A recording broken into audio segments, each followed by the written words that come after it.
By the title of this video, you should know what this is all about. Every one of these players has their own podcast about NBA content, either past or present, and it's really cool to see each one of them have a career after the NBA, but I thought, what would be cooler than putting every single one of these podcaster ex-players on a team and seeing how well they would do. Now, hold on for a minute. I know you're thinking, how did you get Jeff Teague, JJ Redick, and Patrick Beverley all on the same team? Did somebody create these players? No.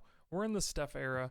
That's the only way I could make it work, but I wanted to see in the Steph era if this super team could beat the Warriors of 2016-17 or the Cavaliers. So LeBron, Kyrie, or you got Steph, Draymond, and Klay Thompson. And you do see that Draymond is on this team. I created a new player, so Draymond is also on the Warriors. So if we do face off, we could see Draymond facing Draymond in the NBA Finals. Also, I need to check quickly what the coach's game plan is. We have Jeff Teague as our starting point guard, Gilbert Arenas as our shooting guard, Carmelo, small forward, Kevin Garnett, and Dwight Howard.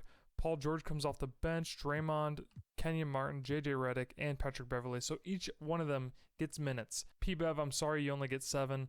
I may give you 8. Okay, JJ, you're gonna only play 10. You're a coach now. It's all right. You didn't need the minutes. And Kenyon Martin, for some reason, I found out that this is your 19-year-old self, not your prime self. Sorry, it is what it is. So let's start off and get through season number 1. And we're going to see how well this team can do. Maybe they go 82-0.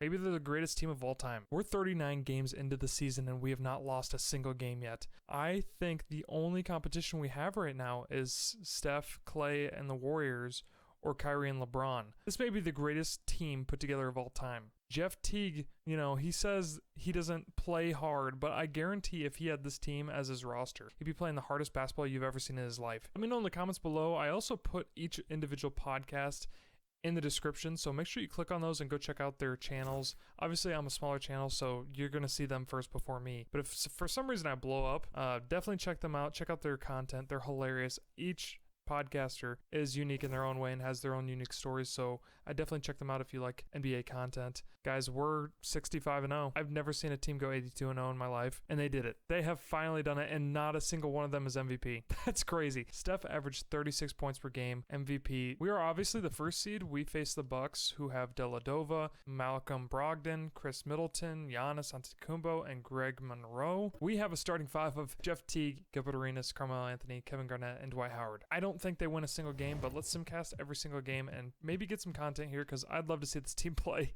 I think they'd be crazy. First game's a blowout. Our main scorer on the team seems to be equally everyone. JJ got 12 minutes and 15 points. That's exactly what we wanted to see. It's looking to me like we don't lose a single game this entire simulation, which will be the first time ever. 35 points from Carmelo Anthony. This may be the quickest video I've ever done in my life, and I'm okay with that. We needed to see what the podcasters could do, and it's kind of disrespectful to call them podcasters since they are ex-NBA players. Carmelo Anthony is leading this team 34-10-9. Oh my lord, we're on to the second round. We face the Boston Celtics, who have Isaiah Thomas, Gerald Green, Jay Crowder, Kelly Olynyk, and Al Horford. I'm sorry, Isaiah Thomas.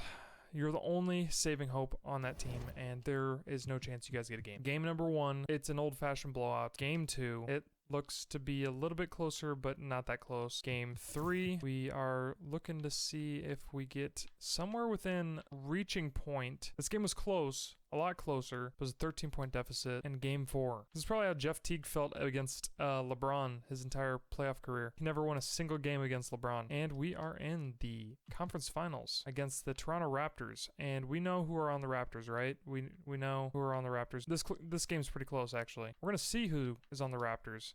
Maybe. No. It's not close enough. It got close. It got sort of close. Did it get close enough that I can jump in? No. It did not. Before I go to the next game, Kyle Lowry, DeMar DeRozan, Norman Powell, Patrick Patterson, and Jonas Valanciunas. Again, I think another beatdown, but they did get close in game 1. 101-110. The Raptors are putting on a show, but again, Pacers are too strong. Pacers fans, stand up. When's the last time you guys have won anything? 2013-14, I think, right? You guys had a little streak going on there, and it's not a close game again. 3-0. We got 4:55 left. We are going to watch this entire play out. I do not care. Let's jump in and see this Pacers squad. Raptors on a roll too, 17-8 in the 4th. All right, so KG is bringing up the ball, passing it to Carmelo, who's guarded by Kyle Lowry. Carmelo is shooting a fadeaway 3, and it rims in and out. DeMar DeRozan He was on the podcast recently with Jeff Teague. That's mainly who I watched too, by the way. And when he, started getting older and had his groin injury, he transferred into kind of that phone booth player where he, worked on his movements and wasn't trying to be a high flyer all the time. And it's really interesting to hear how he felt after the trade from the Raptors to the Spurs. Definitely check that out. That was released, I think, a few days ago. And Kevin Garnett with the steal, 4 minutes left.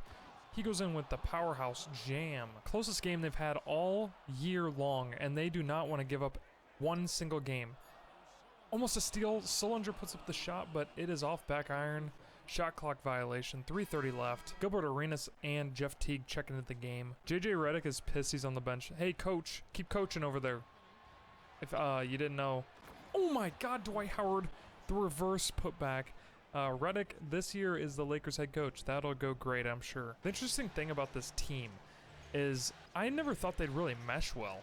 I thought Dwight Howard and Carmelo and KG and Gilbert Arenas and Jeff Teague would be a wild starting five, and there would not be enough balls to go around for these guys, but they're making it work. I don't know if it's just because they're out overalling the other team or if they're definitely just better chemistry-wise. I left chemistry on as well in fatigue. So if they got angry at each other, they should technically not be working together. But as you can see, Carmelo with the 360 alley-oop from Jeff Teague. It's nothing for this team. They're basically Team USA facing off against a real team in 2017. Also, where are the Cavs? I just realized, where did the Cavaliers go? Terrence Ross with the 3, 92-98. T. Ross was him back in the day. His reverse dunk going along the baseline is crazy if you've ever seen that clip. DeMar backing down Gilbert Arenas. Shuffling, layup with the right and misses. I say this game is over. Gilbert Arenas is still trying to score though. And Jeff Teague's trying to too. They don't want to go down. That's exactly how I'd think they'd be. They'd definitely keep going for scoring. They'd make this team feel like they lost. Put them down while they're still hurting. Rub salt in the wounds. And the Pacers do it. Still undefeated. Going to the NBA Finals. I don't know who against yet because they're so good. But they seem happy. They're excited about this win. And they're rubbing it in everyone's face. Carmelo's trying to be the nice guy. But I'm pretty sure Jeff Teague just spit in Kyle Lowry's face. I don't know why Kyle Lowry is in this. What is going on here, guys? Wait, why?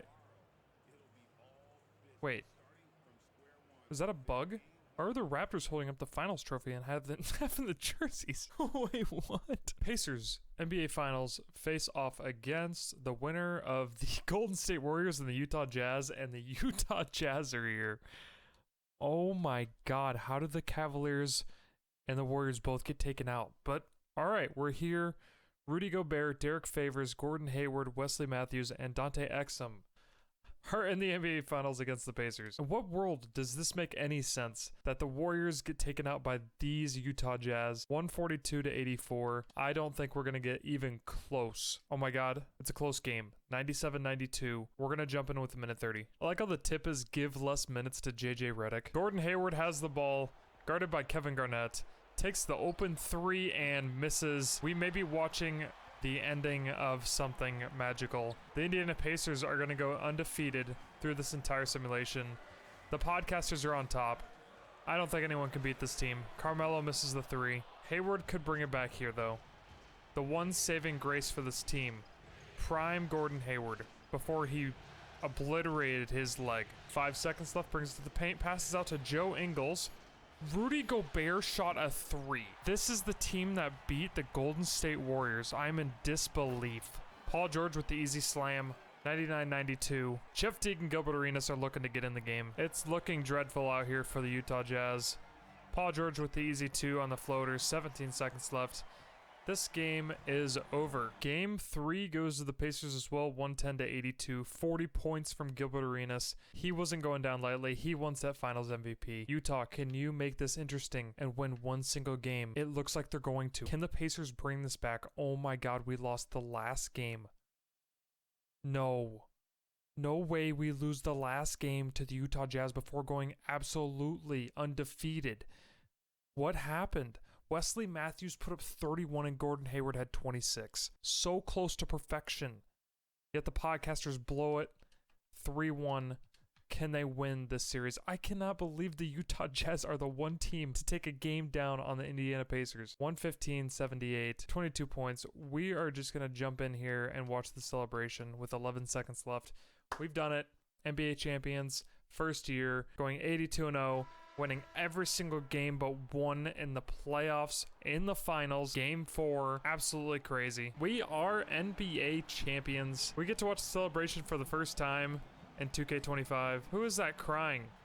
Why are you crying? Nate McMillan, head coach of the year, head coach of a lifetime, undefeated team. Who in the world is 52 and why is he on the bench? I don't know any of the guys in the picture right now. Are they all my created players? Jeff Teague's happy. Look at him. He's like, I did something. I actually won a championship. I actually played. I started. JJ Redick is holding up the trophy. He looks like somebody's dad that's the coach for the team in a Little League tournament, like AAU style. Paul George has the trophy in his hand. Kenyon Martin's here. Where is everyone else? Oh, there's Draymond. Gilbert Arenas, finals MVP. The guy on the side of the trophy's glitching through his face. Who is the guy on the right and why is he so important? Video over. We've done it. We won an NBA championship with the podcasters. Do you think that there's a team that could beat this team out there in the NBA out of any current era or previous era team? I never checked that. Where did the Cavs won the first series, lost to Toronto, and then what happened here? Golden State lost. They were up 3-1, weren't they? Check this out. Game 1, Golden State. Game 2, Golden State. Game 3, Jazz. Game 4, Jazz. Okay, it was 2-2, 3-2, 3-3, and the Warriors lost. They had KD. I forgot KD's on this team, too. How did they lose? KD had 27, Steph had 21, Klay Thompson had 18. I guess they shot horribly. Look at the shooting splits. But the Jazz with Gordon Hayward, is this Joe Johnson? ISO Joe put them on a freaking pedestal. He shot another. Why is Rudy Gobert shooting threes at all? 0 for 1. Anyways, end of the video. I'm just yapping at this point. We win. Goodbye. I'm getting a phone call too. Goodbye.